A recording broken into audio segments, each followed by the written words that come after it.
విభేదించి మీ party అధ్యక్షుడితో విభేదించి రాజీనామా చేసి వెళ్ళిపోయిన సాయిరెడ్డి గారి సీటు అన్నామలై గారికి ఇవ్వబోతున్నారు.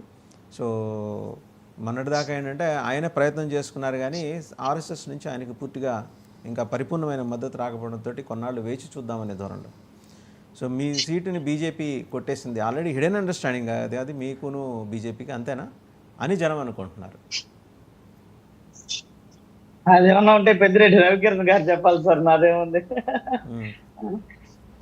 ఇవన్నీ ఆ విషయాలన్నీ వాసుదేవన్ గారు చెప్తారు. ఆయన మరి చాలా సోర్సెస్ తో సమాచారం చూడండి, మీరు అడగండి, మీరు మీ తమిళనాడు బీజేపీ కౌంటర్ పార్ట్స్ అడగండి, వాళ్ళు చెప్తారు. వాళ్ళ సరుకు అంగళ్ళ తిరుగుతుంటే వాళ్ళు మాట్లాడుకుంటుంది. దేవన్ గారు అక్కడికి టచ్ చేస్తున్నాయి తమిళనాడులో, ఆ పేరులోనే ఉంది టచ్ పోతే మీకు ఏమైనా సమాచారం ఉందో. నేను తెలుగుండేనండి, నేను తమిళుడిని కాదు తెలుగుండే. సో మొత్తానికి ఏంటంటే అన్నామలై బీజేపీ ఫైర్ బ్రాండ్ మన దగ్గర నుంచి వెళ్తుంది. ఇలాగే బీజేపీ ఫైర్ బ్రాండ్ని మనం ఇంతకుముందు నిర్మలా సీతారామన్ గారిని ఇక్కడి నుంచి పంపించాం. ఆవిడ మన రాష్ట్రానికి ఏం చేసిందో, ఏం చేస్తున్నదో, ఏం చేయబోతుందో అందరికీ తెలిసిందే. స్టీల్ ప్లాంట్ కానివ్వండి, డబ్బులు కానివ్వండి, 10 పైసలు కూడా విదల్చకుండా చాలా జాగ్రత్తగా కట్టడి చేసి అన్నామలై లాంటి ఒక ప్రామిసింగ్ లీడర్ వస్తే మంచిదే. రేపు పొద్దున ఆయన కేంద్ర మంత్రి పదవి కట్టబెడితే ఆయన కూడా నిర్మలా సీతారామన్ మాదిరే వెళ్ళారనుకోండి, రాష్ట్రానికి వచ్చి ఆ 10 పైసలు కూడా రాదు.